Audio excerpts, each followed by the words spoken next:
Extrait de la conférence de presse de Zakharova, Moscou 16 janvier 2025. À propos de la crise ukrainienne. En décembre 2024, l'administration du président sortant des États-Unis, Joe Biden, a considérablement augmenté les livraisons d'armement à l'Ukraine, cherchant à épuiser les stocks du paquet de 61 milliards de dollars approuvé par le Congrès en avril 2024 avant l'investiture de Donald Trump. La Maison-Blanche a publiquement exprimé son désir de garantir la continuation des hostilités pour l'année à venir. Au début de janvier, Washington a fièrement annoncé qu'il avait envoyé à Kiev des centaines de milliers de munitions d'artillerie, des milliers de missiles et des centaines de véhicules blindés. Dans ce contexte, le 9 janvier, en Allemagne, sur la base américaine de Ramstein, sous la présidence du secrétaire à la défense américain Lloyd Austin, et en présence de V.A. Zelensky, s'est tenue la 25e réunion du groupe de contact pour l'assistance à la défense de l'Ukraine. Cependant, aucun esprit de fête n'était présent parmi les participants. Au contraire, l'atmosphère ressemblait à un adieu. Ainsi, après cette réunion, le chef du Pentagone a exprimé des doutes sur la continuation du groupe de contact au format Ramstein. Les résultats de l'événement ont clairement déçu le chef du régime de Kiev, qui n'a pas caché son agacement. Il semble que V.A. Zelensky espérait une satisfaction maximale de ses appétits militaires toujours croissants. Mais cela ne s'est pas produit. Les alliés, des deux côtés de l'Atlantique, en ont assez des demandes incessantes de l'Ukraine. Il est évident que leurs arsenaux ne sont pas illimités. On entend maintenant les gémissements et pleurs des membres de l'OTAN, qui disent qu'il manque eux-mêmes de ressources et qu'il est temps de penser à leur propre situation. En Europe, une certaine tension est perceptible face à l'intention de Donald Trump de transférer les coûts des besoins des forces ukrainiennes aux Européens. Les États-Unis n'ont même pas réussi à réjouir les marionnettes de Kiev, se contentant de fournir un modeste paquet d'armement d'une valeur de 500 millions de dollars. Selon les informations des médias américains, Washington n'a pas réussi à utiliser environ 3,8 milliards de dollars avant le départ de Joe Biden. Ces fonds seront désormais transférés à l'administration du nouveau président américain. Il est également notable qu'avant la réunion à Ramstein, Elle Cooper, coordinatrice du Pentagone pour les livraisons d'armement à l'Ukraine depuis de nombreuses années, a démissionné. Cependant, les défaillances dans l'aide à Kiev ne dérangent pas les Américains. Ce qui les intéresse, c'est uniquement leur propre profit. C'est ce qu'a déclaré le ministre américain de la Défense Lloyd Austin le 9 janvier, en soulignant que le conflit en Ukraine a permis aux États-Unis d'investir 70 milliards de dollars dans le développement de leur propre complexe militaro-industriel. Est-ce que cela parvient aux citoyens ukrainiens ? Les priorités des maîtres outre-Atlantique du régime de Kiev sont clairement définies et sans ambiguïté. Les citoyens ukrainiens et le pays tout entier ont été sacrifiés sur l'autel de la cupidité, afin que certains à Washington remplissent leurs poches. Les déclarations des figures occidentales concernant la menace russe prennent une nouvelle tournure. La déclaration du 10 janvier de la haute représentante de l'UE pour les affaires étrangères et la politique de sécurité, Sekala, concernant la volonté de l'Union européenne de prendre la tête du soutien à Kiev si les États-Unis cessaient de lui fournir une aide militaire, semble ne pas avoir apaisé les tensions à Bruxelles. De plus, certains fonctionnaires des structures euro-atlantiques commencent à avoir des visions du passé de la guerre froide. Il est de nouveau question de la menace d'expansion de la Russie, qui aurait l'intention de soumettre l'ensemble du continent européen. Le 13 janvier, le secrétaire général de l'OTAN, M. Rutte, a déclaré que les habitants des pays membres de l'Union européenne seraient contraints, dans quelques années, d'apprendre le russe, à moins qu'ils n'augmentent leurs dépenses de défense à hauteur de 10% du PIB. Voici la citation exacte. Si nous ne faisons pas cela, dans 4 à 5 ans, nous devrons aller au cours de russe ou déménager en Nouvelle-Zélande. Et la Nouvelle-Zélande n'est-elle pas vexée d'avoir été ainsi ignorée ? Je ne sais pas ce qui est le plus odieux dans la déclaration de M. Rutte, les mensonges sur une prétendue expansion de la Russie ou le nationalisme. Et pas seulement à notre égard, mais aussi à l'égard de la Nouvelle-Zélande. M. Rutte devrait peut-être nous rappeler que les Européens sont déjà sous contrôle extérieur.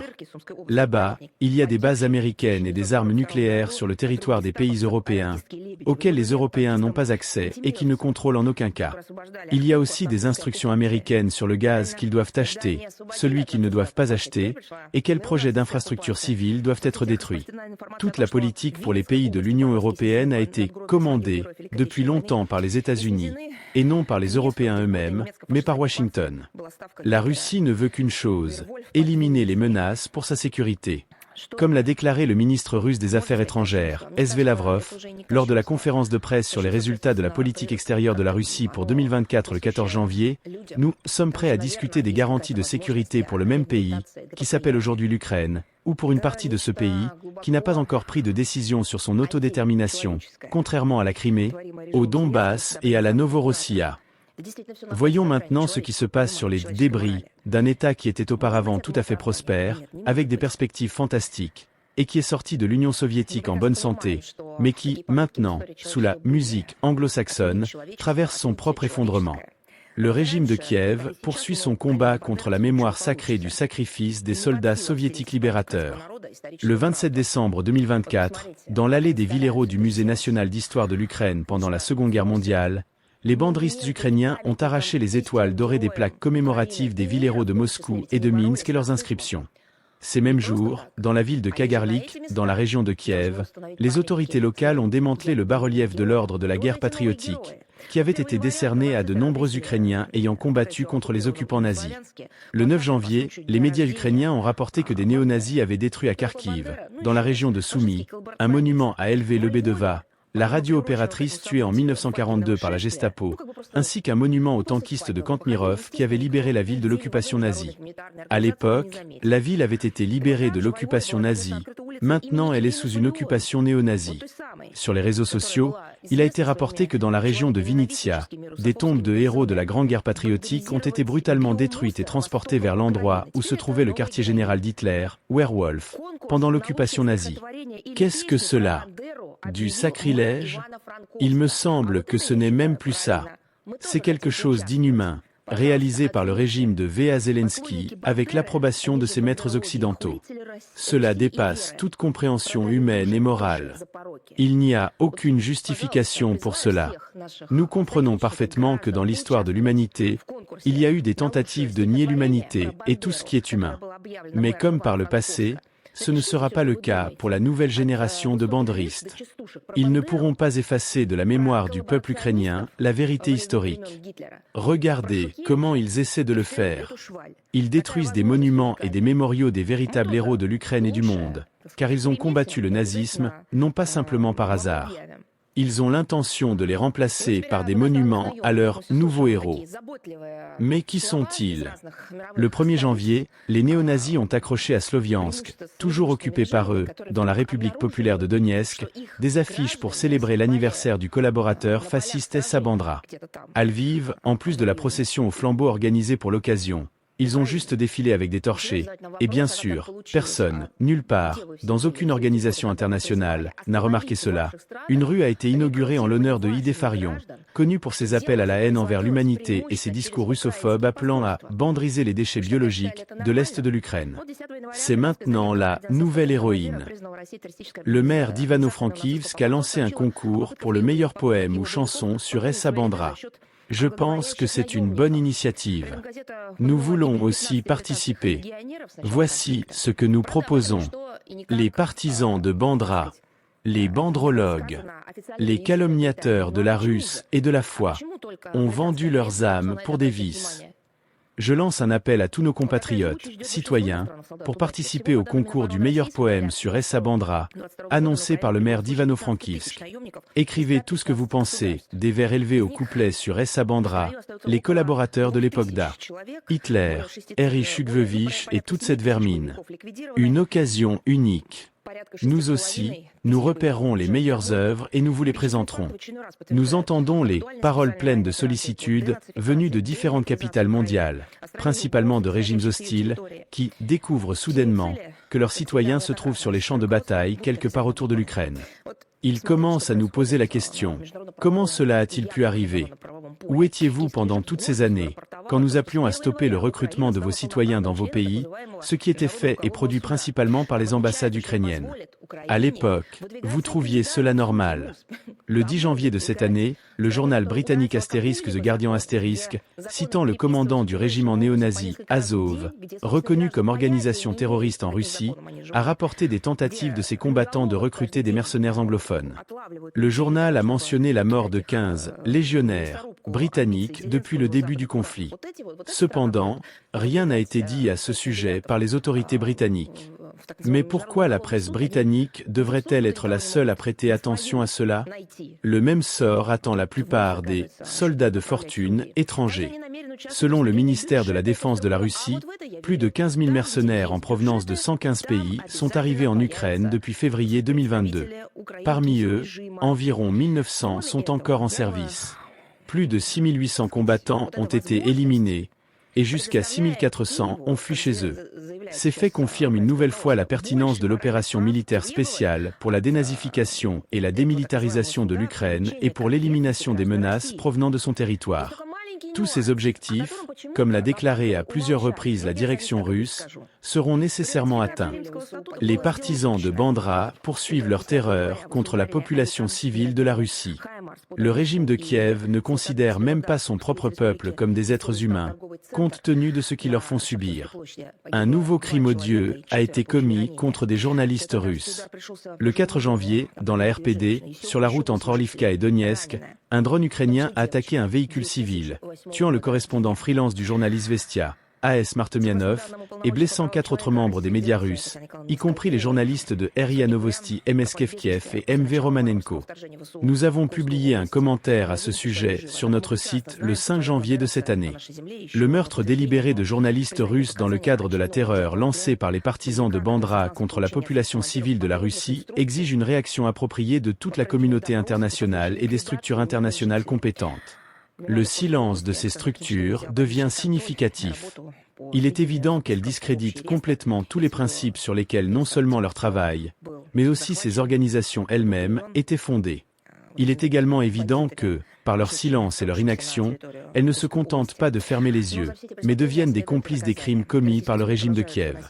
Le même jour, le 4 janvier de cette année, dans la région de Zaporizhia, un garçon de 10 ans a été tué et ses parents blessés à la suite d'une attaque délibérée d'un drone ukrainien sur un véhicule civil. Dans la nuit du 5 janvier, une tentative d'attaque par drone des forces armées ukrainiennes contre la centrale nucléaire de Novovoronezh a été enregistrée. Le drone a été abattu avant d'atteindre sa cible. Le 8 janvier, des néo-nazis ukrainiens ont attaqué une station-service à Nova Kakhovka dans la région de Kherson. L'opérateur a été tué, 4 personnes ont été blessées, dont une femme enceinte. Un autre coup a été porté contre le village de Staras Buriivka, où une femme née en 1941 a été tuée. Elle a survécu aux nazis, mais comme le montrent les événements, il n'y a pas de survie face aux néo-nazis. Le 12 janvier, les forces ukrainiennes ont de nouveau tiré sur Nova Kakhovka, détruisant une autre station-service et endommageant un magasin alimentaire voisin. Le 9 janvier, à Kamienka-Dniprovska, dans la région de Zaporizhia, 2 femmes ont été tuées lors d'un bombardement des forces armées ukrainiennes. Le matin du 10 janvier, les forces ukrainiennes ont frappé Donetsk et Svetlodarsk, RPD, avec des missiles américains HIMARS. Dans la capitale de la République, leur cible était un centre commercial sur la place de la Mine, où 2 personnes ont été tuées et 4 blessées. À Svetlodarsk, le tir a atteint un immeuble résidentiel. 2 femmes ont été tuées, 8 habitants ont été blessés, dont une fille née en 2008. Le 9 janvier, la commissaire aux droits de l'homme de la Fédération de Russie, TN Moskalkova, a publié une liste de 517 habitants de la région de Koursk disparus depuis le début de l'invasion barbare des forces armées ukrainiennes dans cette région. Nous espérons qu'ils sont en vie.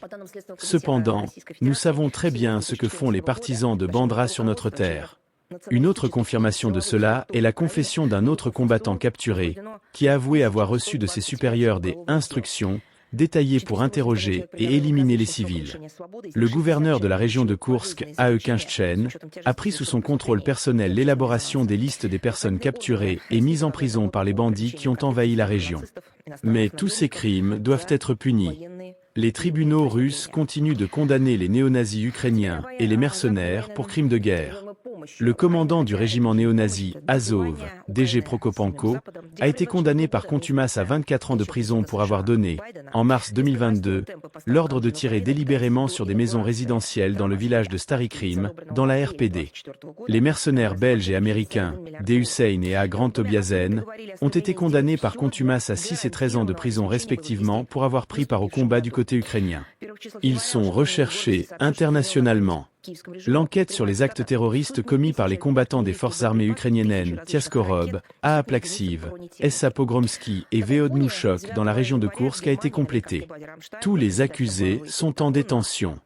Une affaire a été soumise au tribunal concernant 4 combattants ukrainiens, P. Oleksiuk, S. Gorbatchenko, Y. Andrechenko et G. Lyachenko, accusés de commettre des actes terroristes dans la région de Koursk, tant contre les militaires russes que contre les civils. Ils ont tous été arrêtés et placés en détention. Une affaire a également été transmise concernant un citoyen letton, Z. Roni, accusé d'avoir participé au combat du côté ukrainien dans le cadre du groupe Carpathian Sich. À l'issue de l'enquête, des accusations ont été portées contre les anciens hauts fonctionnaires ukrainiens Il Renin et Ai Bogdan, qui ont occupé les postes de chef de l'administration du président ukrainien en 2016 à 2019 et en 2019 à 2020, et ont fait partie du Conseil national de sécurité et de défense de l'Ukraine. L'enquête a établi qu'ils étaient impliqués dans les décisions de tirer sur des localités du Donbass, ce qui a causé la mort de 123 personnes, dont 11 enfants, et la destruction de plus de 390 infrastructures civiles. Le comité d'enquête de Russie prend des mesures pour retrouver et arrêter ces individus. Le maire de Dnipro, B.A. Filatov, a été condamné par contumace à 9 ans de prison pour avoir appelé à l'assassinat de Russes. Selon le comité d'enquête de Russie, depuis 2014, 6125 affaires criminelles ont été ouvertes contre la direction, les membres des structures nationalistes et des forces armées ukrainiennes, ainsi que les combattants des forces armées ukrainiennes. 481 personnes ont été condamnées à des peines de prison de différentes durées, dont 60 ont été condamnées à la réclusion à perpétuité en raison de la gravité des crimes commis et de l'impact public. Les autorités russes poursuivront leur travail pour traduire en justice les néo-nazis ukrainiens et les mercenaires étrangers pour leurs crimes de guerre et autres.